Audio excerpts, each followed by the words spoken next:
Direto da redação. O domínio das milícias e também balas perdidas estão entre os grandes problemas para a segurança no estado do Rio de Janeiro. Já está comigo aqui a Cláudia Freitas, estamos ao vivo aqui no Rio de Janeiro. Deixa eu saudar a Cláudia Freitas e o Hulk, o seu cão, que está também aqui nos dando ar da graça. Bom dia, Cláudia. É isso mesmo, Roberto. Bom dia a você, a todos que estão com a gente aqui no Direto da Redação. E, Roberto, há exatamente uma semana nós noticiamos aqui no programa Direto da Redação um levantamento do Instituto Fogo Cruzado, que aponta que esse ano nós já tivemos mais crianças baleadas do que em todo o ano passado. Segundo esse levantamento, 12 crianças já foram atingidas esse ano por balas perdidas e 5 delas não resistiram aos ferimentos. Esse cálculo ele é 80% a mais do que no ano anterior, do que no ano de 2022. E nós conversamos sobre esse assunto com o especialista em segurança pública, o Paulo Albuquerque, que nos contou como que está o movimento hoje do crime organizado no Rio de Janeiro. Ele deu uma explicação em relação a essas ações, tanto da milícia quanto do tráfico, das ações policiais. E nós voltamos com ele agora aqui no nosso ao vivo para conversar um pouquinho mais sobre esse tema. Bom dia, Paulo. Ele já está com a gente aqui na linha. Bom dia, seja bem-vindo ao nosso programa. Bom dia, Roberto. Bom dia, Hulk. Gostei aí, também sou pai de pets. Pois é, o Hulk hoje, ele sempre fica agitado. Então, Paulo, eu vou fazer aqui... Vendo umas vozes diferentes, né? Vamos lá. Então, eu vou falar aqui para você, vou dar uma introdução de uma pesquisa que foi do Instituto Fogo Cruzado e do grupo Estudo dos Novos Ilegalismos, que é da Universidade Federal Fluminense. Esse levantamento ele de setembro de 2022 é um mapa histórico dos grupos armados do Rio de Janeiro. Foram colhidos dados de 2006 a 2021 da região metropolitana do Rio de Janeiro, registrados pelo Disque Denúncia. E eles mostram os movimentos dos grupos armados. Esses movimentos, né, eles aparecem nesse estudo, constatando que em 15 anos as milícias expandiram 387% os seus territórios. Esse levantamento ele mostra ainda a área dominada pelo crime organizado no Grande Rio, e essa área ela representa 510 quilômetros quadrados desse total. E a milícia ela domina 256 quilômetros quadrados desse total, ou seja, mais da metade das áreas que estão sob o domínio do crime organizado. Nesses locais, né, que são comunidades, bairros, conjuntos habitacionais, moram cerca de 4,4 milhões de pessoas. Paulo, qual a justificativa para um crescimento tão expressivo dos grupos paramilitares? E uma observação que a gente pode fazer vendo esse estudo, e é muito importante, é que eles atuaram não para desmobilizar ali o tráfico, mas para garantir os seus espaços, né, que vão além desses espaços já dominados pelo tráfico. Qual a explicação você pode dar para a gente desse cenário? Bom, primeiro eu queria dar um elogio ao Instituto Fogo Cruzado, porque esse mapa está muito bem feito, tá? Melhor do que tudo que eu já tinha visto até hoje. Então, o trabalho deles é excepcional. Olha só, existe o aspecto numérico, mas existe o aspecto humano. Então, eu fui atrás desse aspecto humano, esses dias todos, conversar com muitas pessoas, moradores, policiais, né? Claro que eu não conversei nem com miliciano, nem com traficantes, não tem como conversar com essas pessoas. Mas então você chega a algumas conclusões. Primeiro, o miliciano, ele se apresentou vamos dizer assim, no início dos anos 2000, né? Porque já existia Mão Branca e Grupo de Extermínio lá atrás, nos anos 70. Não estou falando, se apresentou como uma solução contra o tráfico, uma solução contra o crime organizado. Foi assim que ele se apresentou para a população, foi assim que ele se apresentou para vários políticos que, com a ideia dele, nenhum nem dois, mas vários. E como vários deles no início eram um grupo, a grande maioria era de grupos de policiais, as pessoas achavam que, olha, isso é uma solução intermediária. Claro que não era. Era um lobo na pele de carneiro. Então, eles foram tomando conta de algumas áreas para utilizar como comércio de outros serviços, assim, em vez de venda de drogas, extorsão, vender segurança para lojistas, controle dos serviços de água, de gás, de TV a cabo, de tudo, de eletricidade. Então, eles foram se expandindo com a ideia de lobo na pele de carneiro durante o tempo que eles conquistaram algumas áreas e, atualmente, os espaços que eles foram conquistando. Só que os espaços que eles foram conquistando nos últimos meses, na verdade, 1 ano e meio para cá, são espaços que não tinham traficante, nenhum. Então, na verdade, eles estavam apenas procurando lugares para fazer domínios, e são domínios comerciais. Tanto o traficante quanto o miliciano, eles se espalham como se fosse uma franquia de hambúrguer. Entendeu? Não, aqui não tem ainda, eu vou colocar aqui, eu vou aproveitar disso ou daquilo.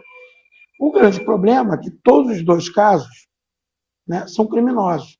E o Rio de Janeiro é um local confuso em relação a isso, porque a gente já vive com o bicheiro, que é uma contravenção, que o carioca aceita e a sua vizinha, a sua avó vai lá jogar, tá? Que chega no carnaval, ele tem um camarote, tal, é uma contravenção, um crime. Traficante e entrou agora o miliciano. Então, e o espaço físico deles foi aumentando, vai chegar um momento, não vai ter espaço nenhum na cidade do Rio de Janeiro, espaço nenhum, que não tenha um desses 3 grupos. Vamos lá, Renato. Cláudio. Oi? Ali do Rio de Janeiro, aquele bairro, aquele local, na verdade, a gente não tinha um tipo de crime, a gente não tinha o crime organizado ali, era tranquilo, e hoje em dia a gente vê que esses locais, eles também estão tendo tiroteio, há uma preocupação, a população está tentando se adaptar a essa nova realidade, né? Paulo, quais são as áreas hoje mais ocupadas pelas milícias? Então, olha só, estou pegando aqui os dados aqui, então a gente vai ter que falar das milícias e das facções, porque eles não ocupam geralmente o mesmo espaço, porque senão vão se matar, né? Então você tem aqui, por exemplo, milícia tem 10% total do Estado da área inteira, tá? Ele tem hoje 48,6% do espaço, Comando Vermelho 39,7% e o terceiro Comando Puro 10,9%. Quando a gente está falando de Estado. Porque quando você está falando da metrópole mesmo, você ainda tem o ADA, né? Que é um grupo enorme, que desde 2017 ele tem sido reduzido, tá? Estou ouvindo o som no meio aqui, está cruzando aqui o som. Não sei se vocês estão ouvindo. Então o ADA foi sendo reduzido. Então a gente ficou com, na região metropolitana, praticamente metade do Rio de Janeiro é milícia, 49,9%, Comando Vermelho tem 40,3%, o terceiro Comando Puro tem 8,9% e a ADA 1,1%, que é pequenininho. A ADA ficou só com Vila Vintém, né? Só que você tem muitas anotações aqui, né? Você tem, deixa eu ver aqui nos papéis na mão, o terceiro comando da Cidade Alta, Picada Geral, Pica-Pau, 5 Bocas, só favelas poucas fora da capital, tá? E a milícia ficou com todo o outro espaço do crime organizado. Entende que é o seguinte, os crimes são diferenciados, não são melhores nem piores, são crimes. Uma coisa é uma coisa como o jogo do bicho, que é uma contravenção, né? Então, meio que o Rio de Janeiro já aprendeu a lidar com essa situação fazendo uma vista grossa.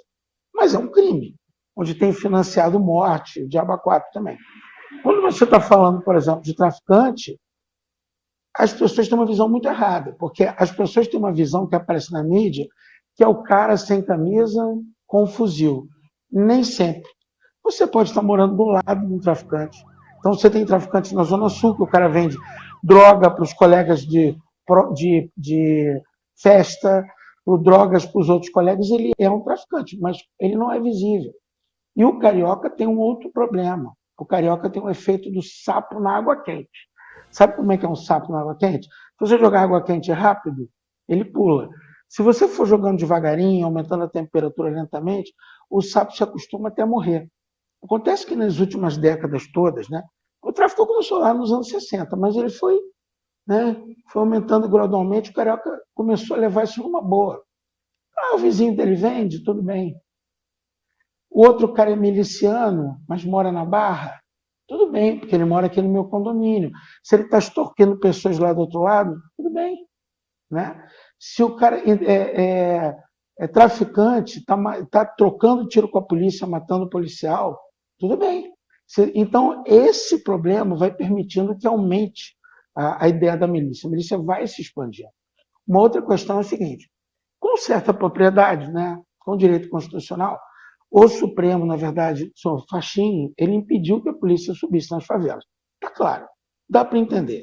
Não é legal você estar em casa, está tendo tiroteio, como a gente mesmo viu aí, a senhora falou, as crianças, a senhora não, você, né, que você é mais nova que eu, as crianças aí tomando tiro e o diabo a quatro, quer dizer, não, isso não pode ser bom. Então, eu até entendo.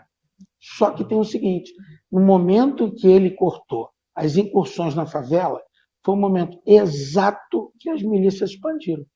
Mesmo tendo CPI das milícias, você prendendo um monte de miliciano, eles continuam existindo, porque o crime ele é muito bem premiado no Rio de Janeiro, no Brasil. Porque o criminoso vai ficar preso e volta. Aqui no Brasil a gente não tem prisão perpétua, não tem pena de morte, ele vai e volta rápido. E continua comandando a milícia, continua mandando o tráfico de dentro da cadeia. Então é muito fácil ele se expandir. O custo-crime, custo-benefício, poxa, eu vou ficar 3 anos preso, mas eu vou continuar com milhares de caras em comando, eu vou expandir minha área. Passa a ser um jogo. Depois de um determinado momento, passa a ser um jogo. Conversei com policiais, conversei com moradores. Nenhum morador gosta de miliciano, nenhum morador gosta de traficante. Isso é uma fantasia, tá? Criada por muitas pessoas da mídia. E eu vi pessoas assim que foram histórias até assustadoras. O cara falou: olha, o traficante passou por mim e falou: olha, sua filha está ficando muito bonitinha. Quando ela fizer 15 anos, sobe lá. O cara teve que se mudar de uma favela para outra.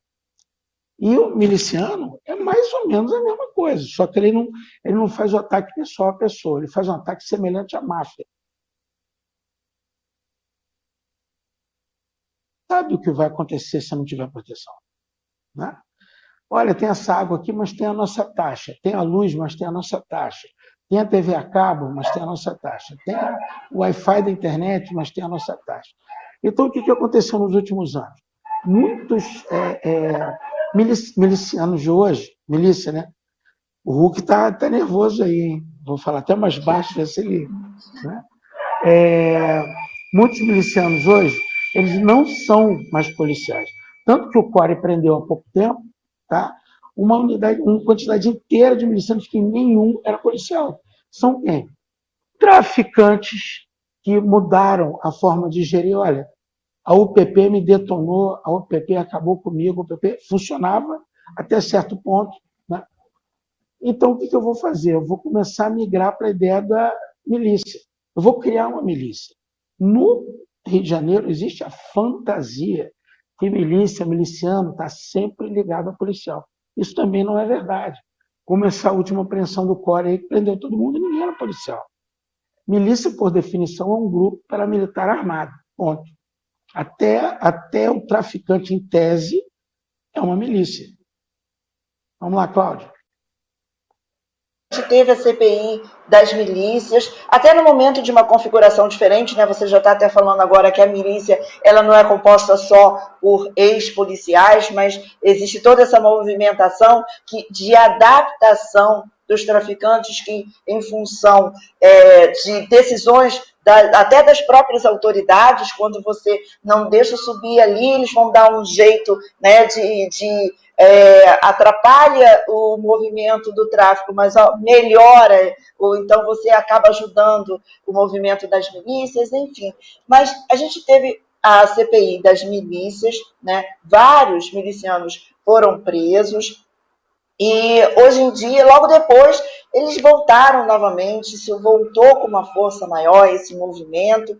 O que é que você acha? Você acha que não foi válida essa CPI das milícias, ou que deveria ter novamente, digamos aí, uma CPI das milícias para tentar novamente inibir essa ação das milícias? Agora até já mais adaptada, né, a essa realidade que nós estamos vivendo.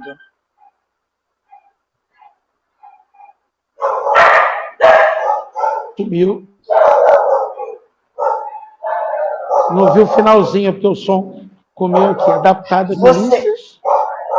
Então, você acha que a gente deve ter uma nova CPI das milícias para inibir novamente o movimento deles e até agora adaptado ao que nós temos, a essa realidade, que não são só milicianos, mas milicianos, como você disse, né? São traficantes na pele de milicianos. Bom, vamos lá. Primeiro que as pessoas têm que entender que não é só, quando a senhora falou em polícia, ex-polícia, não é só ex-polícias. A CPI das milícias provou que havia multipoliciais na ativa envolvidos com isso. Essa é uma questão bastante complicada, porque você envolve o Estado, você envolve corrupção interna. Tem que entender o seguinte, policial, o cara ser policial, ele tem que fazer um concurso público.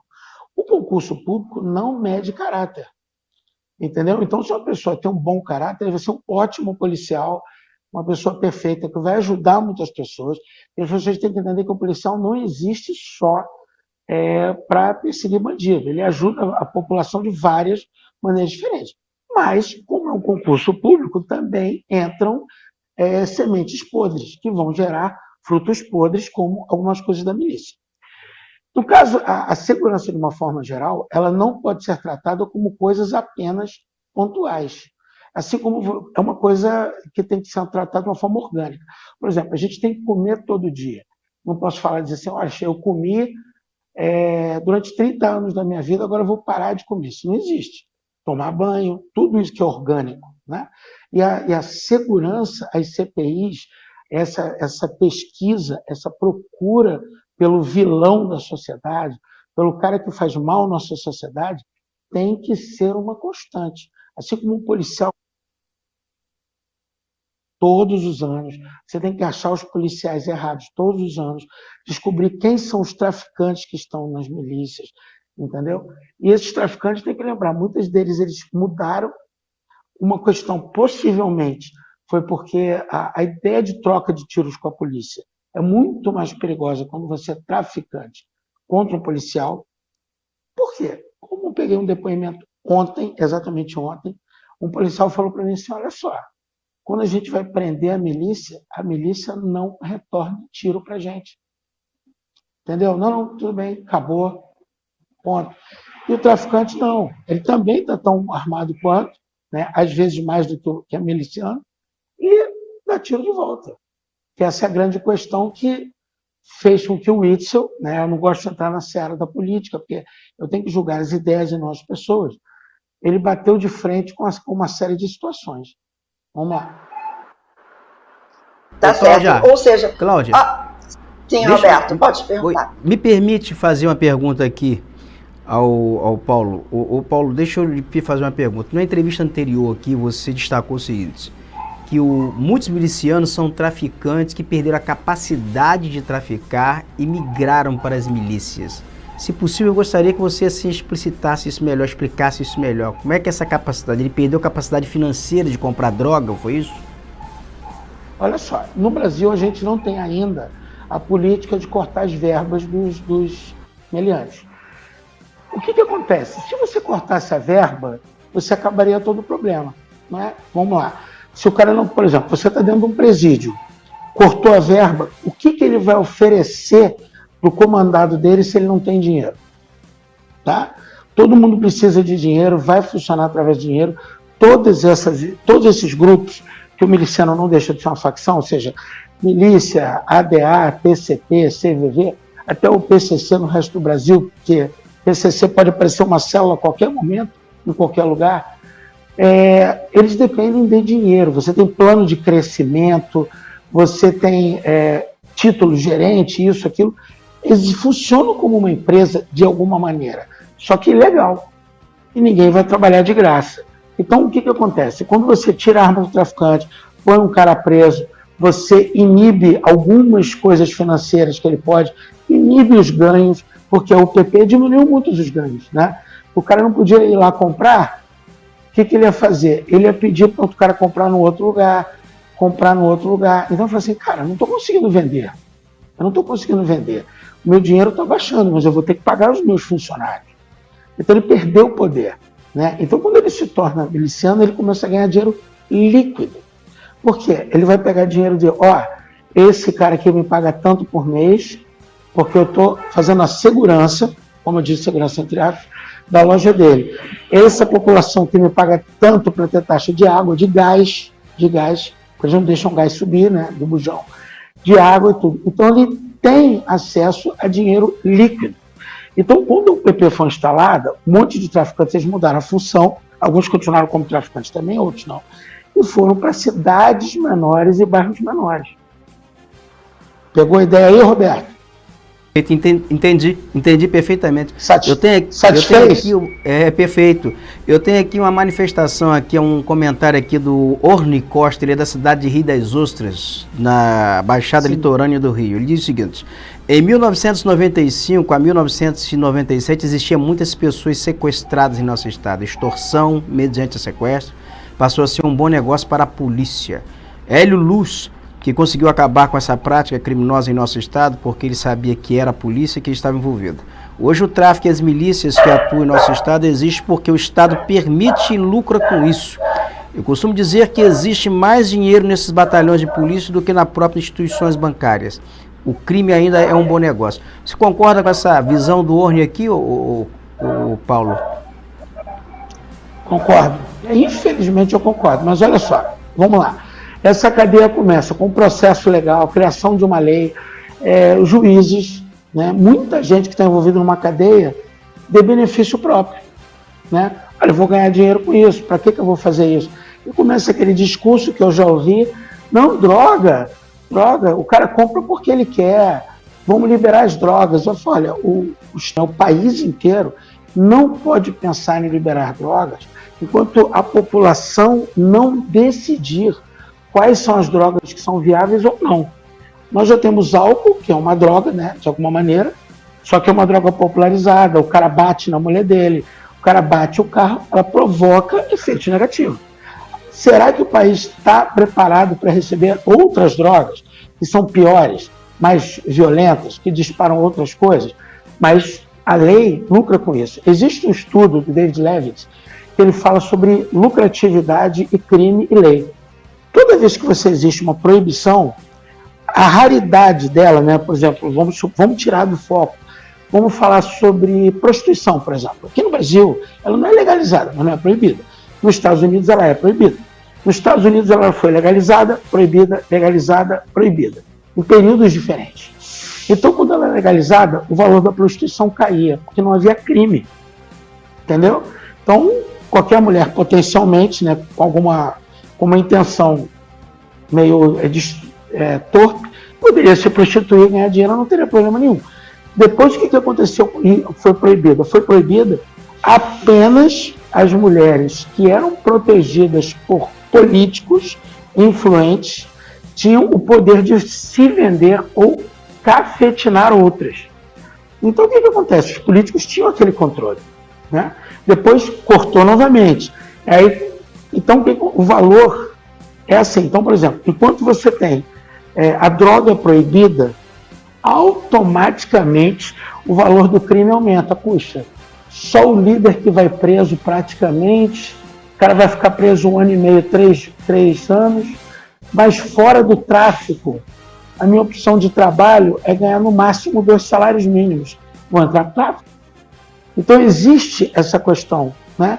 financeira de fazer valer a pena o risco de ser bandido, né? O problema, como eu vou reforçar aqui, é que o carioca, em especial, tem uma alta tolerância à criminalidade. Sapo na água quente. Ah, tem um cara passando de fuzil lá, que legal. Pede até para tirar foto. Paga para tirar foto. Turista vem aqui tirar foto com um traficante. Faz tolerância com o vizinho dele, que mora em cima, embaixo, do lado, do outro lado, que vende droga para os amigos dele. Que também é um traficante, que também pode ser preso. Né? Então, essa tolerância... esse problema. Vários... Vou dar um exemplo?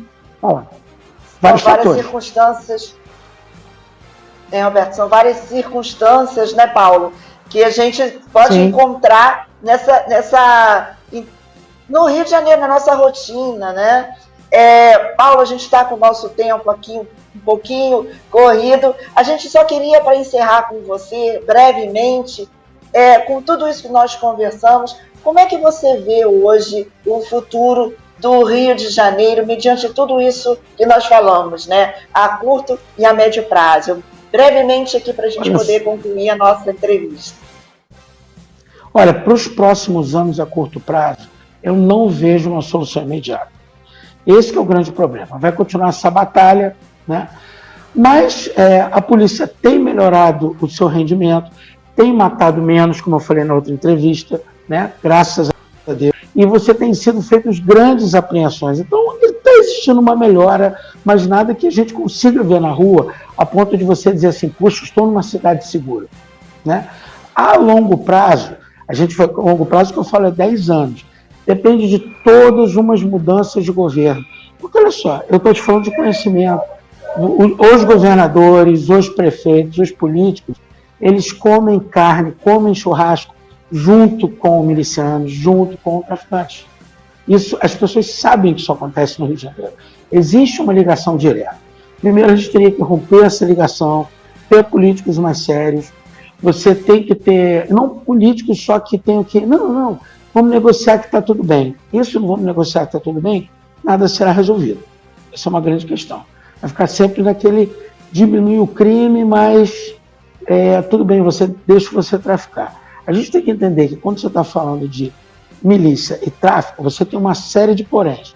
Mortes de pessoas que estão morando nas regiões onde vai ter tiroteio.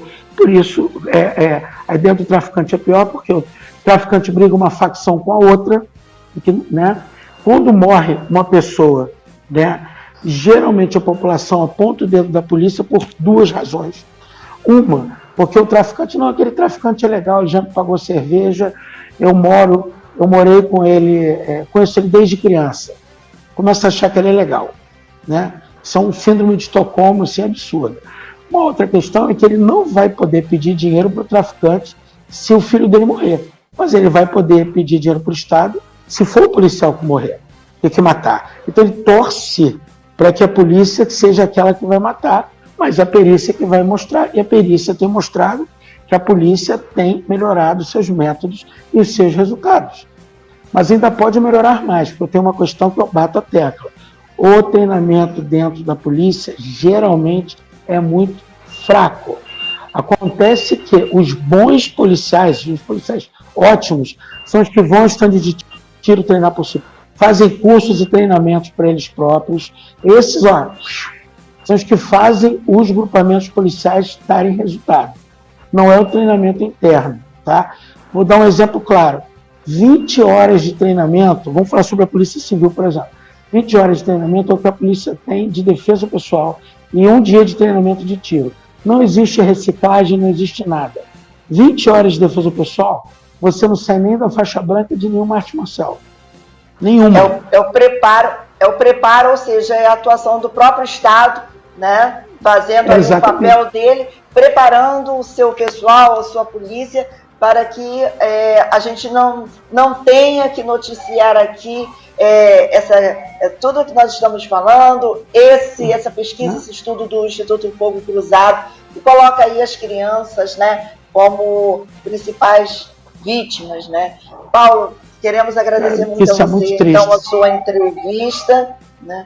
E pessoal, vamos voltar aqui para debater um pouco mais sobre segurança pública. Muito obrigada, Paulo. Que bom, gostei. Só um comentário. Ao vivo é bem difícil. Obrigado, tá?